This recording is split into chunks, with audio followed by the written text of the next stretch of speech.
বিসমিল্লাহির রহমানির রহিম। আসসালামু আলাইকুম আরহামতুল্লাহ। কখনো কি নিজেকে নিয়ে ভেবে দেখেছেন, আমি কে, কোথা থেকে এসেছি, কেনই বা আমার এই পৃথিবীতে আগমন? আমরা আজ যে পৃথিবীটাকে দেখি, গগনচুম্বী অট্টালিকা, ব্যস্ত নগরী, আলো আধারিতে ভরা লক্ষ কোটি মানুষ, এই সব কিছুর শুরু একটা অদেখা নীরব মুহূর্ত থেকে।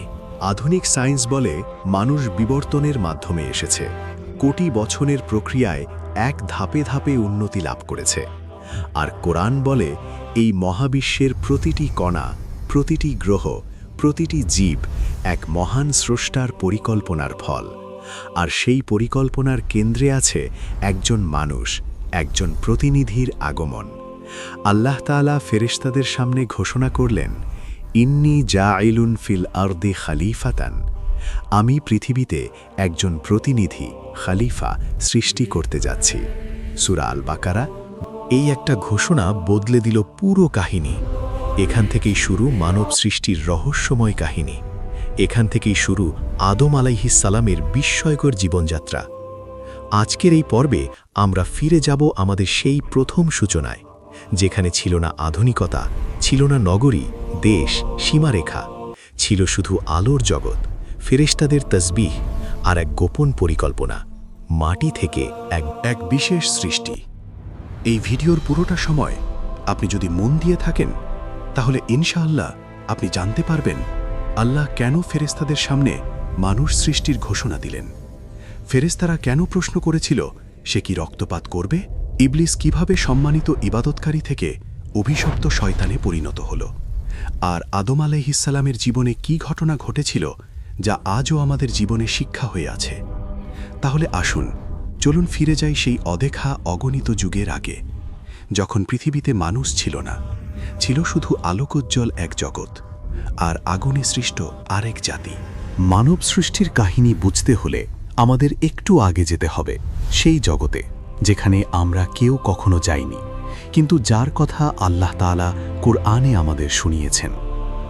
একটা জগৎ আছে যার বাসিন্দারা সব সময়ই আনুগত্যে ব্যস্ত, কখনো অবাধ্য হয় না, কখনো আল্লাহকে অমান্য করে না। তারা হলো ফেরেশতাগণ। কুরআনে আল্লাহ বলেন, লা ইয়াসুনাল্লাহা মা আমারাহুম ওয়া ইয়াফআলুনা মা ইউমারুন। তারা আল্লাহর কোনো আদেশের অমান্য করে না, আর যা আদেশ করা হয় তাই করে। সূরা আত-তাহরিম 6। ফেরেশতারা নূর থেকে সৃষ্টি। ওরা খায় না, ঘুমায় না, শুধু তাসবিহ, তাহমিদ, আল্লাহর আদেশ পালন, এই তাদের পুরো জীবন। কিন্তু আরেকটা জাতি আছে যারা আমাদের মতোই জবাবদিহিতার আওতায়, যাদের ভিতর আবার ভালো আছে, খারাপও আছে। ওরা হলো জিন জাতি। কোরআনে আল্লাহ বলেন, ওয়া খলাকাল জান্না মিন মারিজিম মিন নার, আর তিনি জিন জাতিকে সৃষ্টি করেছেন অগ্নিশিখা থেকে। সূরা আর রহমান 15। অর্থাৎ ফেরেশতারা তৈরি নূর থেকে, আর জিনদের সৃষ্টি আগুন থেকে। এই জিনদের মধ্যেই ছিল ইবলিস। সে ফেরেশতা ছিল না, কিন্তু ইবাদতে, আনুগত্যে, জিকিরে এতটাই অগ্রগামী ছিল যে তাকে ফেরেশতাদের মহলে উঠিয়ে নেওয়া হয়েছিল। অনেকে তাকে ফেরেশতা ভেবেই ভুল করত, কিন্তু কুরআন পরিষ্কার করে দিয়েছে, কানা মিনাল জিন, সে ছিল জিনদের মধ্য থেকে। সূরা আল কাহফ 50। এমন এক ইবাদতকারী যে হয়তো আমাদের ভাষায় বললে 1000 বছর ধরে সিজদা করেছে, তাসবিহ করেছে। এই ইবলিসের কাহিনী পরবর্তীতে ইতিহাসের সবচেয়ে বড় ট্র্যাজেডিতে পরিণত হবে। তারপর একটা কথা ভাবুন, যে ব্যক্তিকে সবাই ধার্মিক, আলোকিত, ইবাদতকারী মনে করে, সে যদি অহংকারে পড়ে যায়, তখন সে কতটা নিচে নামতে পারে। ইবলিসের গল্পটা ঠিক এমনই। একসময় বিশ্বজগতে ফেরেশতাদের তাসবিহ চলমান, জিনদের মধ্যেও কেউ ইবাদতে, কেউ অবাধ্যতায় ব্যস্ত। এই পরিবেশের ভেতরেই আল্লাহ তাআলা দিলেন এক ঘোষণা। এই ঘোষণা এমন যা শুধু ফেরেশতাদের না, ইবলিসের ভবিষ্যৎকেও চিরতরে বদলে দিল। কোরআনে আল্লাহ বলেন, ওয়াইয ক্বালা রাব্বুকা লিল মালাইকাতি ইন্নী জাইলুন ফিল আরদি খলিফা। আর স্মরণ করো যখন তোমার প্রতিপালক ফেরেশতাগণকে বললেন, নিশ্চয় আমি পৃথিবীতে একজন প্রতিনিধি স্থাপন করতে যাচ্ছি। সূরা আল বাকারা 30। খলিফা মানে প্রতিনিধি, যে আল্লাহর বিধান অনুযায়ী পৃথিবীকে পরিচালনা করবে, ন্যায় বিচার প্রতিষ্ঠা করবে, জ্ঞান অর্জন করবে, পরিবার গড়বে, সভ্যতা করবে, আর ফিরে যাবে তারই দিকে জবাবদিহি করতে। কিন্তু ফেরেশতারা যখন এই ঘোষণা শুনল, তারা বিস্মিত হয়ে গেল। তারা বলল, ক্বালু আতাজআলু ফীহা মান ইউফসিদু ফীহা ওয়া ইয়াসফিকু আদ-দিমাআ ওয়া নাহনু নুসাব্বিহু বিহামদিকা ওয়া নুকদ্দিসু লাক। তারা বলল, আপনি কি সেখানে এমন কাউকে স্থাপন করবেন যে সেখানে অশান্তি সৃষ্টি করবে, রক্ত ঝরাবে, অথচ আমরা আপনার স্তুতি ও পবিত্রতা বর্ণনা করছি? সূরা আল বাকারা 30। এখানে একটা প্রশ্ন আসতেই পারে, ফেরেশতারা কিভাবে জানল মানুষ রক্তপাত করবে, অশান্তি করবে? আলেমরা বলেন, এর বড় অংশই ছিল আল্লাহর দেওয়া ইলম থেকে ধারণা, আর কিছু অংশ পূর্বে সৃষ্টি হওয়া জিনদের অবস্থা দেখে। কারণ জিনদের মধ্যেও ছিল ফাসাদ, রক্তপাত, বিদ্রোহের ইতিহাস। ফেরেশতারা কোনো রকম আপত্তি করছে না, বরং এক ধরনের বিনীত প্রশ্ন, হে আল্লাহ, যখন এমনও সম্ভব যে ওরা বিশৃঙ্খলা করবে, তখনও আপনি কেন ওদেরকেই এই দায়িত্ব দিচ্ছেন? আমরা তো আছি, আমরা আপনাকে সিজদা করছি, তাসবিহ করছি।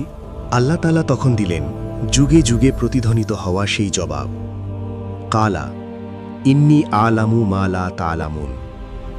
তিনি বললেন, আমি যা জানি তা তোমরা জানো না। এটা শুধু ফেরেশতাদের জন্যই নয়, আমাদের জন্য এক বিশাল শিক্ষা। অনেক সময় আমরা কিছু বুঝি না, ঘটনা খারাপ মনে হয়, প্রশ্ন আসে, কেন, কিভাবে? কিন্তু আল্লাহ বলেন, আমি যা জানি তুমি তা জানো না। তোমারই কল্যাণ আছে, তোমার পরীক্ষা আছে, তোমার মর্যাদা আছে, কিন্তু তুমি এখনই তা বুঝতে পারছো না। মানব সৃষ্টির প্রথম ধাপটাই ছিল এই বিশ্বাসের শিক্ষা। আল্লাহ জানেন, আমরা জানি না। এখন আসল প্রস্তুতি শুরু হলো এক নতুন সৃষ্টির জন্য, যার আগে এমন সৃষ্টি আর কখনো হয়নি। কোরআনের বিভিন্ন জায়গায় আল্লাহ মানুষ সৃষ্টির প্রক্রিয়া বর্ণনা করেন। এক জায়গায় বলেন তুরাব, মাটি, এক জায়গায় তিন, কাদা, আরেক জায়গায় সালসাল, শুকনো শব্দ করা মাটি ইত্যাদি। এগুলো নিয়ে আলেমরা সুন্দর একটা ব্যাখ্যা দেন। প্রথমে ছিল খালি মাটি, তুরাব, তারপর সেটি পানিতে মিশে হলো কাদা, তিন, পরে ঘন ও খাঝালো হলো তিনিল্লা জীব, শেষে শুকিয়ে শক্ত হলো এক ধরনের মাটির পাত্রের মতো, সালসাল কলফাক্ষার। এই দীর্ঘ প্রক্রিয়ায় মানবদেহের প্রথম মডেল তৈরি হলো আদম আলাইহিসসালামের আকৃতি। একটা দৃশ্য কল্পনা করুন, নিশ্চুপ এক সময় মাটির উপর দাঁড়িয়ে আছে মানুষের আকৃতির এক দেহ। ভিতরটা এখনো ফাঁপা, এখনো প্রাণ ঢোকেনি সেখানে। ফেরেশতারা বিস্ময়ের সাথে তাকিয়ে আছে, এটা কি, কেমন সৃষ্টি হবে, এর কাহিনী কি? কিছু সম্ভবত সে তার ভিতরে গিয়ে দেখছিল এটা ভঙ্গুর, ফাঁপা, সহজে প্রলুব্ধযোগ্য। সে মনে মনে ভাবছিল, এটা তো দুর্বল, আমি তো আগুন থেকে, সে মাটি থেকে, আমি এ থেকে শ্রেষ্ঠ। ঠিক এই অহংকারই পরবর্তীতে তার ধ্বংসের কারণ হবে। কিন্তু তখনও কেউ জানত না বাস্তবে কি অপেক্ষা করছে ভবিষ্যতে। সব প্রস্তুতির পর এলো সবচেয়ে গুরুত্বপূর্ণ মুহূর্ত। কুরআনে আল্লাহ বলেন, ফাইদা সাওয়াইতুহু ওয়া নাফাখতু ফীহি মির রূহি ফাকউ লাহু সাজিদিন। অতঃপর যখন আমি তাকে সুসম্পূর্ণ করে গঠন করব এবং তাতে আমার রূহ থেকে ফুঁকে দেব, তখন তোমরা সবাই তার জন্য সিজদায় লুটিয়ে পড়বে। সূরা আল হিজর 29। কি অপূর্ব শব্দ, রূহি, আমার রূহ থেকে। এর মানে এই না যে আল্লাহর সত্তার কোনো অংশ, নাউজুবিল্লাহ, আদমের মধ্যে, বরং এর মানে এই রূহ, এই প্রাণ একটা বিশেষ সম্মানিত সৃষ্টি, যাকে আল্লাহ নিজের দিকে নিসবত দিয়েছে মর্যাদা বোঝানোর জন্য। দৃশ্য কল্পনা করুন, মাটির সেই স্থির নীরব দেহ, হঠাৎ ভেঙে গেল সেই নীরবতা। কোথাও দেখা যায় না, কিন্তু আল্লাহর এক অদৃশ্য নির্দেশ, একটি রূহ সেই দেহে প্রবেশ করল। হাদিসে ইঙ্গিত আছে, যখন রূহ মাথার দিকে এলো, আদম আলাইহিসসালাম হাঁচি দিলেন, আর আল্লাহ তাকে শিখিয়ে দিলেন, আলহামদুলিল্লাহি রব্বিল আলামিন, সমস্ত প্রশংসা আল্লাহর, যিনি বিশ্বজগতের প্রতিপালক।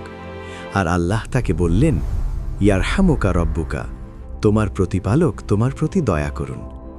এক মুহূর্ত আগে তিনি ছিলেন নীরব মাটির এক মূর্তি, পরের মুহূর্তেই চোখ খুললেন, দেখলেন, শুনলেন, অনুভব করলেন।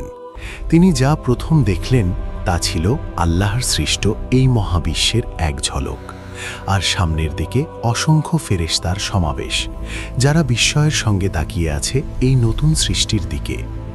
এভাবেই মাটি থেকে, কাদামাটি থেকে এক নতুন ইতিহাস শুরু হলো।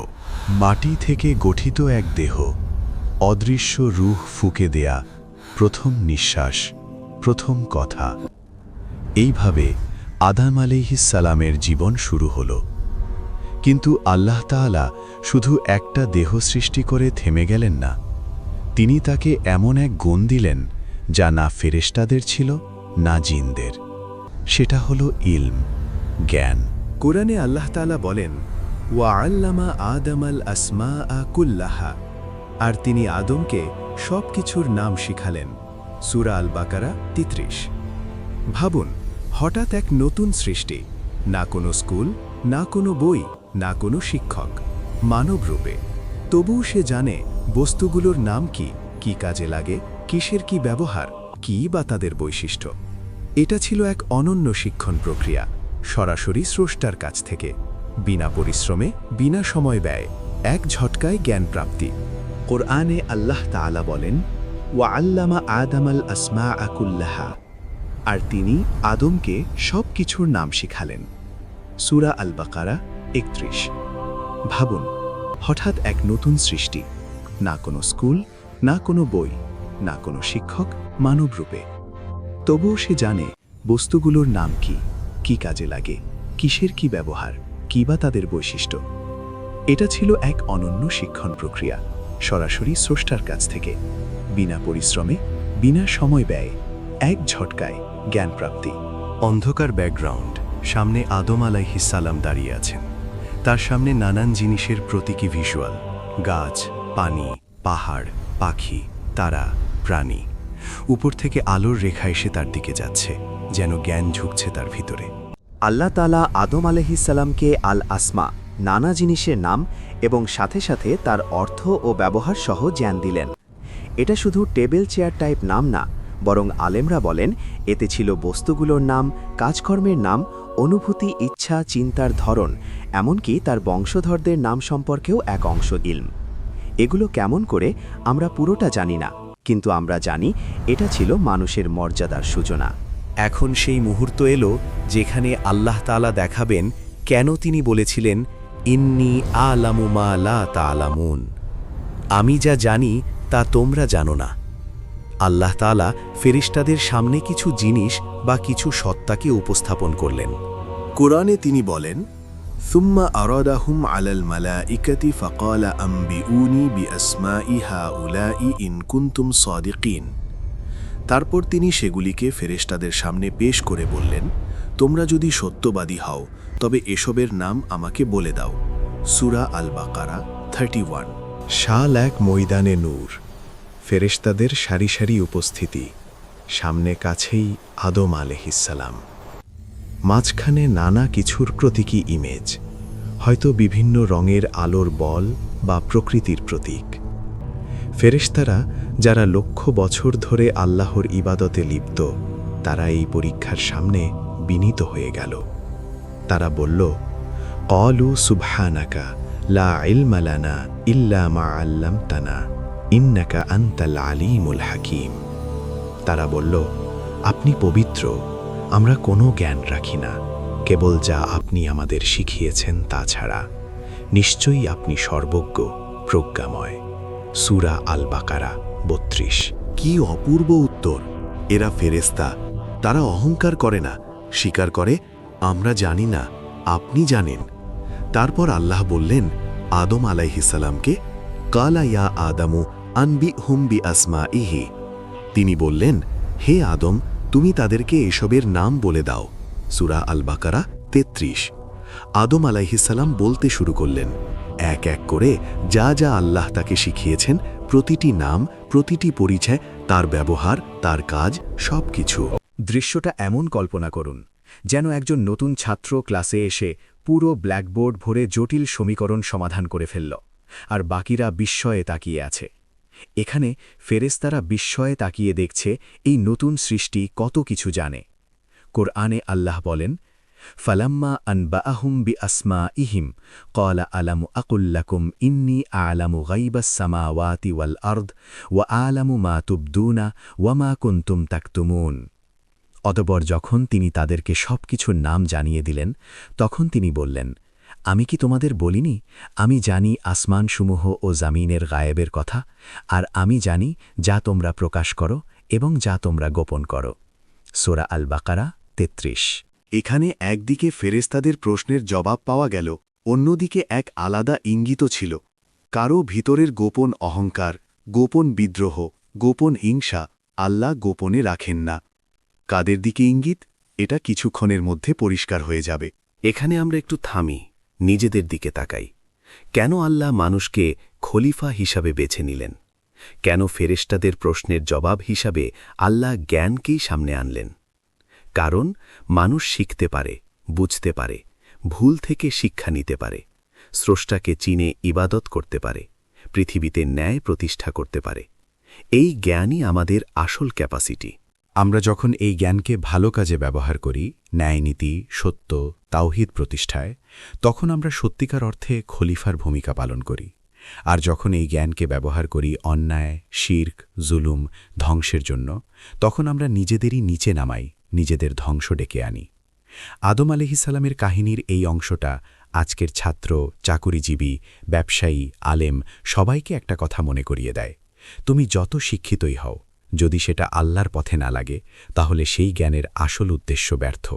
এখন এলো ইতিহাসের এক বিস্ময়কর মুহূর্ত, যেখানে প্রথমবারের মতো এক সৃষ্টির সামনে অন্য সৃষ্টি সেজদায় ঝুঁকল, আল্লাহর আদেশে মানুষের মর্যাদা স্বীকার করে।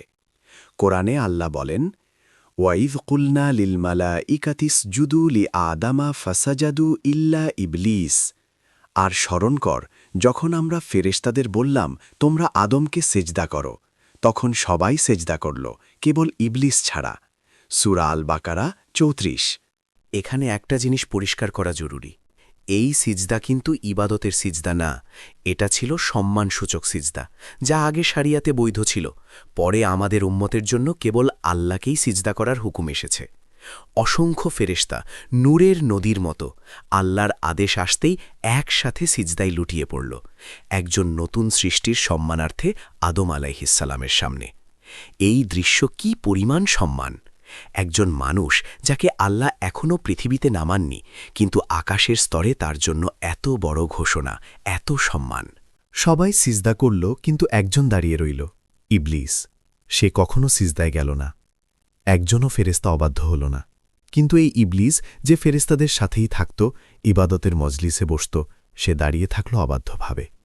কোরআনে আল্লাহ বলেন, ইল্লা ইবলিসা আবা ওয়াস্তাকবারা ওয়াকানা মিনাল কাফিরিন। কেবল ইবলিস তা থেকে বিরত থাকল, সে অহংকার করল, আর সে কাফেরদের অন্তর্ভুক্ত হয়ে গেল। সূরা আল বাকারা ৩৪। দেখুন শব্দগুলো। আবা, সে অস্বীকার করল। ইস্তাকবারা, সে অহংকার করল। এটা কোনো ভুলে বাদ পড়ে যাওয়া না, এটা সচেতন বিদ্রোহ, স্পষ্ট অহংকার। আল্লাহ তাকে সরাসরি প্রশ্ন করলেন। আরেক জায়গায় কুরআনে আছে, ক্বালা মানাআকা আল্লা তাসজুদা ইয আমারতুকা। তিনি বললেন, আমি তোমাকে যখন আদেশ করলাম, তখন সিজদা করা থেকে তোমাকে কি জিনিস বাধা দিল? সূরা আল আরাফ ১২। এখন শোন একজন ধ্বংসপ্রাপ্ত অহংকারী বান্দার জবাব। ক্বালা আনা খায়রুম মিন খলাকতানি মিন নারিন ওয়া খলাকতাহু মিন তিন। সে বলল, আমি তার চেয়ে উত্তম। আপনি আমাকে সৃষ্টি করেছেন আগুন থেকে, আর তাকে সৃষ্টি করেছেন মাটি থেকে। সূরা আল আরাফ ১২ এবং সূরা সাদ ৭৬-এও অনুরূপ। এই একটা বাক্য, আমি ওর থেকে ভালো, এটাই ছিল তার পতনের মূলই। ইবলিস এখানে ৩টা বড় ভুল করল। ১, নিজের ধারণা দিয়ে আল্লাহর হুকুমকে বিচার করল। আল্লাহ বললেন সেজদা কর, সে নিজের যুক্তি সামনে আনল, আগুন মাটির চেয়ে ভালো। ২, নিজের জাতি উপাদানকে শ্রেষ্ঠ মনে করল, আমি আগুন থেকে, ও মাটি থেকে। এখান থেকেই শুরু বর্ণবাদ, জাতীয়তাবাদী অহংকারের শিকড়। ৩, আল্লাহকে সরাসরি অমান্য করল, তারপরও ভুল স্বীকার করল না। একটু থেমে ভাবুন, আজকের দুনিয়ায় কত মানুষ, কত গোষ্ঠী, কত জাতি এই একই রোগে আক্রান্ত না? আমরা অমুক জাতি, আমরা সেরা, আমরা অমুক বর্ণের, অন্যরা নিকৃষ্ট, আমরা ধনী, ওরা গরিব, তাই ওদের মানুষ মনে করতে পারি না। এগুলো সবই ইবলিসি মাইন্ডসেটের ফসল। ইবলিস প্রথম বলেছিল, আমি ওর চেয়ে ভালো। এরপর যুগে যুগে মানুষ একে অন্যকে বলতে লাগল, আমি তোর চেয়ে ভালো। নবীজি সাল্লাল্লাহু আলাইহি ওয়াসাল্লাম বলেছেন, যার হৃদয়ে সরিষার দানার পরিমাণ অহংকার থাকবে সে জান্নাতে প্রবেশ করবে না। সহিহ মুসলিম। কারণ ছোট অহংকারও ঠিকমতো তাওবা না করলে ধীরে ধীরে মানুষকে ইবলিসের পথের দিকে নিয়ে যায়। ইবলিস যখন এত বড় কথা বলে বসল, নিজেকে উত্তম ঘোষণা করল, আল্লাহর সামনে কর্তব্য ছেড়ে দিল, তখন আল্লাহর ফয়সালা নেমে এল। কুরআনে আল্লাহ বলেন, ক্বালা ফাহবিত মিনহা ফামা ইয়াকুনু লাকা আন তাতাকাব্বারা ফীহা ফাখরুজ ইন্নাকা মিনাস সাগিরিন।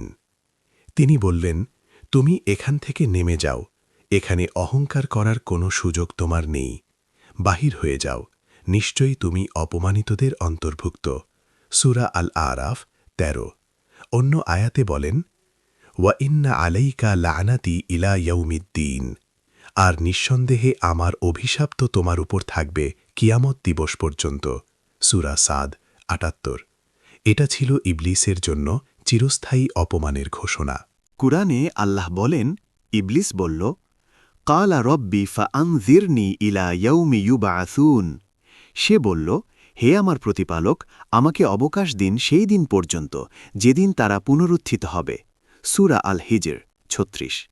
সে আসলে সময় চাইল, আমাকে এখনই ধ্বংস করবেন না, কিয়ামত পর্যন্ত আমাকে বাঁচিয়ে রাখুন। আল্লাহ তাআলা বললেন, ক্বালা ফাইন্নাকা মিনাল মুনযরিন ইলা ইয়াউমিল ওয়াক্তিল মা'লুম। তিনি বললেন, ঠিক আছে, তুমি নির্দিষ্টকৃত সময় পর্যন্ত অবকাশপ্রাপ্তদের অন্তর্ভুক্ত। সূরা আল হিজর ৩৬-৩৮। এই অবকাশ আমাদের পরীক্ষার অংশ। এখন দেখুন ইবলিস কি শপথ নিল। ক্বালা ফাবিমা আগওয়াইতানি লাআকউদান্না লাহুম সিরাতাকাল মুস্তাকিমা সুম্মা লাআতিয়ান্নাহুম মিন বাইনি আইদিহিম ওয়া মিন খালফিহিম ওয়া আন আইমানিহিম ওয়া আন শামাইলিহিম ওয়ালা তাজিদু আকসারাহুম শাকিরিন। সে বলল, যেহেতু আপনি আমাকে পথভ্রষ্ট হতে দিলেন, আমি অবশ্যই আপনার সরল পথে তাদের মানুষদের জন্য বসে থাকব।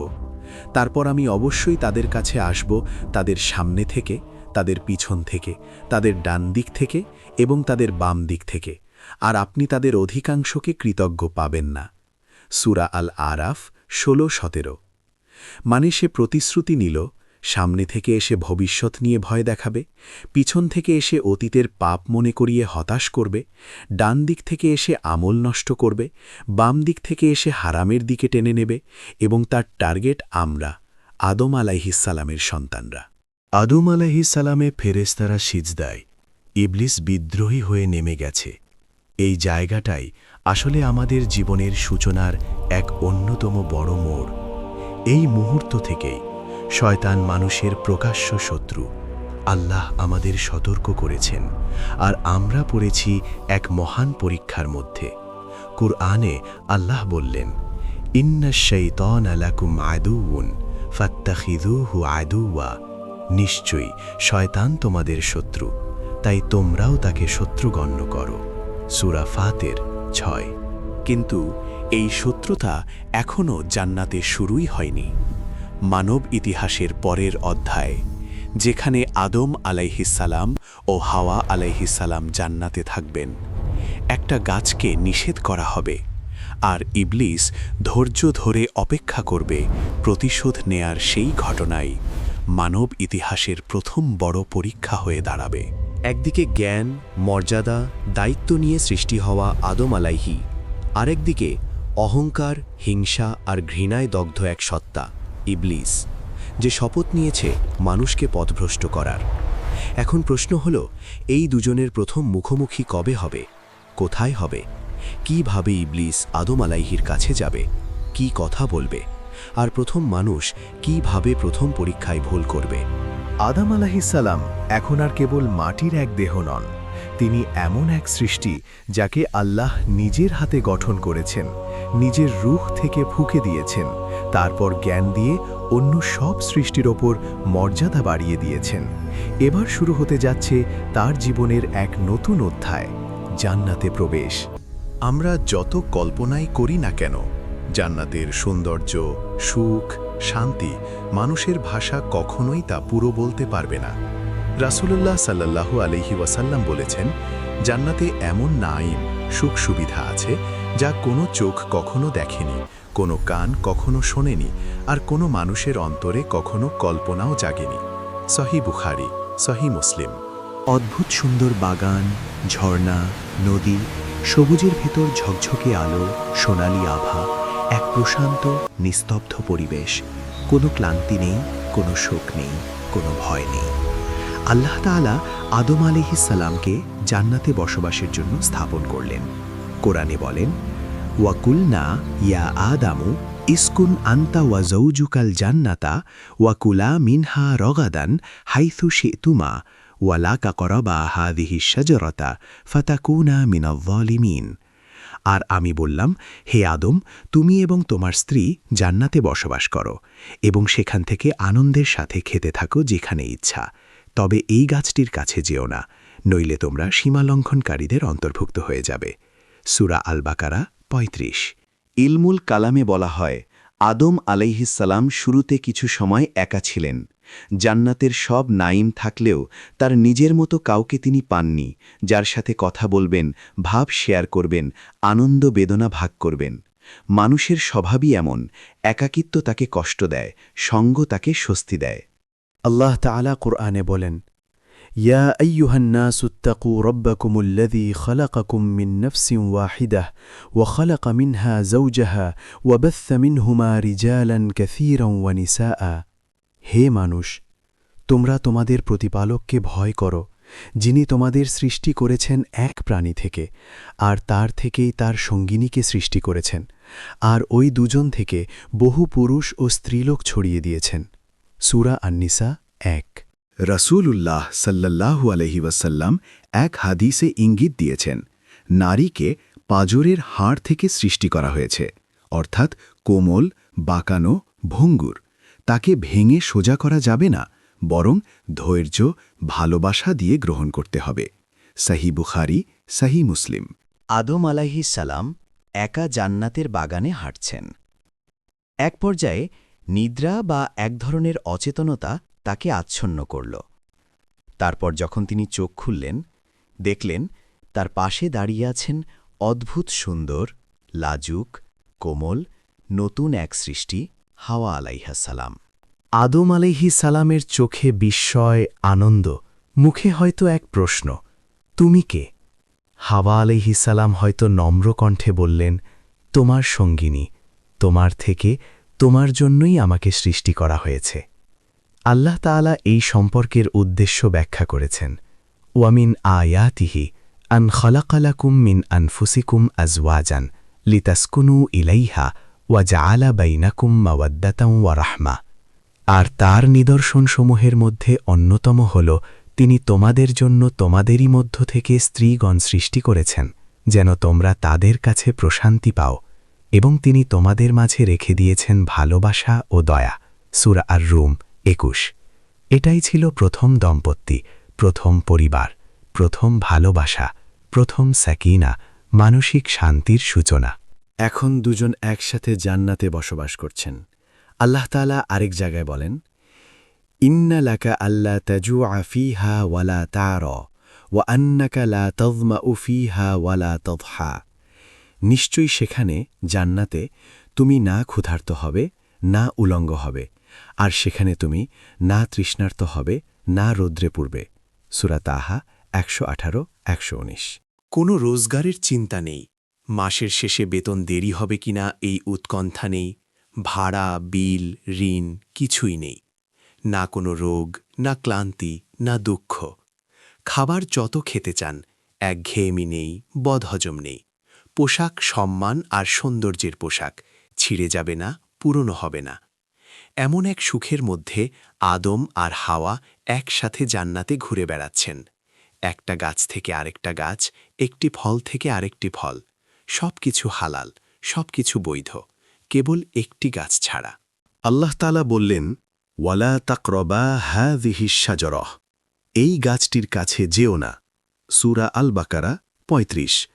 আরেক জায়গায়, ওয়ালা তাকরবা হাযিহিশ শাজারাহ ফাতাকুনা মিনাজ যালিমিন, সূরা আল আরাফ ১৯। খেয়াল করুন, আল্লাহ বললেন না ওই গাছের ফল খেও না, বললেন ওই গাছের কাছে যেও না। এতে একটা ইঙ্গিত আছে, হারাম থেকে বাঁচতে হলে হারামের কাছে যাওয়া থেকেও বাঁচতে হবে। কোন গাছ ছিল ওটা? গম, আঙুর, ডুমুর? কিছু ইসরায়েলি বর্ণনায় নানা কথা আছে, কিন্তু কোরআন হাদিসে নির্দিষ্ট করে বলা হয়নি। তাই আমাদের জানার দরকারও নেই কোন গাছ। আমাদের জন্য যথেষ্ট একটা গাছ ছিল যা আল্লাহ নিষিদ্ধ করেছেন।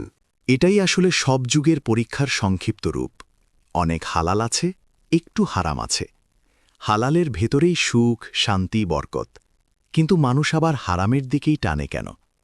এই প্রশ্নের জবাবই পাওয়া যাবে আদম ও হাওয়া আলাইহিসসালামের প্রথম পরীক্ষায়। ইবলিস এখন লানতপ্রাপ্ত, কিন্তু পৃথিবী পর্যন্ত সুযোগ পেয়েছে।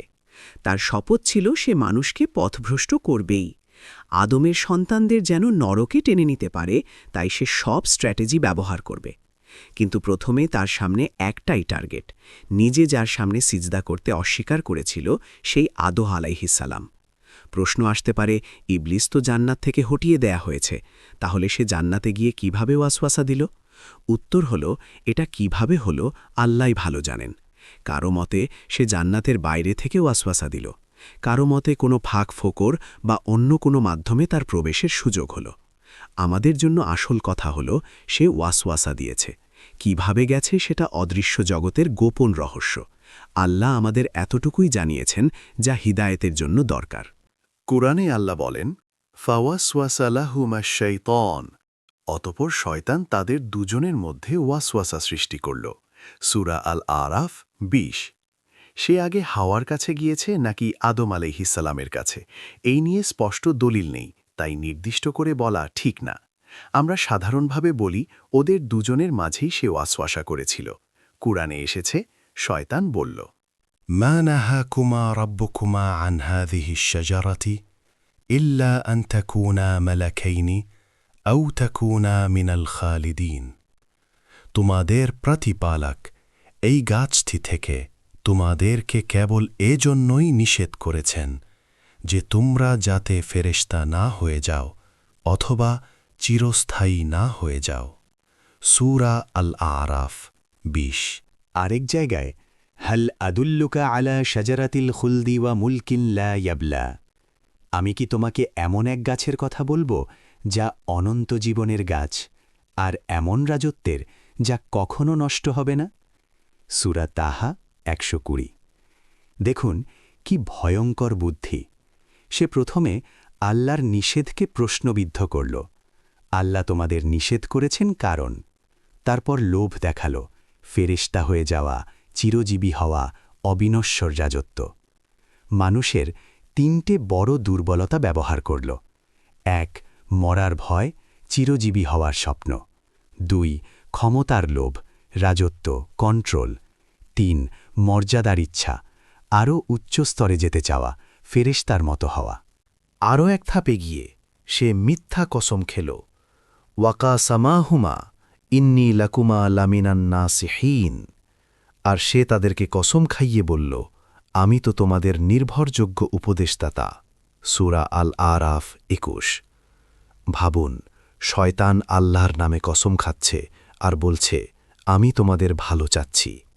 এখানেই আমরা বুঝি, সত্যি কথা বললেও শত্রুর শপথের উপর ভরসা করা বোকামি। আর যে আল্লাহর অবাধ্য, তার কোনো কসমই আসলে মূল্যহীন, যদিও সে অনেক ধর্মীয় কথা বলে। কোরআনে স্পষ্ট এসেছে, ওয়ালাকদ আহিদনা ইলা আদামা মিন কাবলু ফানাসিয়া ওয়ালাম নাজিদ লাহু আজমা। আমি তো পূর্বেই আদমের সাথে অঙ্গীকার করেছিলাম, কিন্তু সে ভুলে গিয়েছিল এবং আমরা তার মধ্যে দৃঢ় সংকল্প পাইনি। সূরা তাহা ১১৫। অর্থাৎ আল্লাহ তাকে নিষেধ করেছিলেন। সময়ের ব্যবধানে সে সেই নিষেধাজ্ঞাকে হালকা করে ফেলল, ভুলে গেল ঘাফেল হয়ে গেল। যদিও সে কখনো ইবলিসের মতো অহংকার করেনি বা আমি ভালো আপনার হুকুম মানব না এমন বিদ্রোহ করেনি। সুতরাং আলেমরা বলেন এটা ছিল খাতা অর্থাৎ ভুল, গুনাহের সেই ভয়াবহ ধরন না যেখানে কেউ জেদ ধরে পাপ করে। ওয়াসওয়াসা চলেছে, একটু সন্দেহ, একটু কৌতূহল, একটু হয়তো সত্যিই ভালো কিছু পাব। এই সব কিছুরও মিশ্রণে একসময় সেই নিষেধাজ্ঞা ওদের চোখে তেমন বড় মনে হল না। অবশেষে ওরা এগিয়ে গেল সেই গাছের দিকে। ভরা বাগানের মাঝখানে একটা গাছ, যার চারদিকে সবসময় ওরা একটু দূরত্ব বজায় রাখত। আজ ওরা সেই গাছের কাছে এসে দাঁড়াল। হাওয়ার দৃষ্টিতে দ্বিধা। তারপর ওরা ফল তুলল, এক কামড় হয়তো আরেক কামড়। কুরআনে আল্লাহ বলেন, فأزلهما الشيطان عنها فأخرجهما مما كانا فيه। অতঃপর শয়তান তাদেরকে সেখানে জান্নাতের অবস্থা থেকে পা পিছড়ে দিল এবং যে অবস্থায় তারা ছিল সেখান থেকে তাদেরকে বের করে দিল।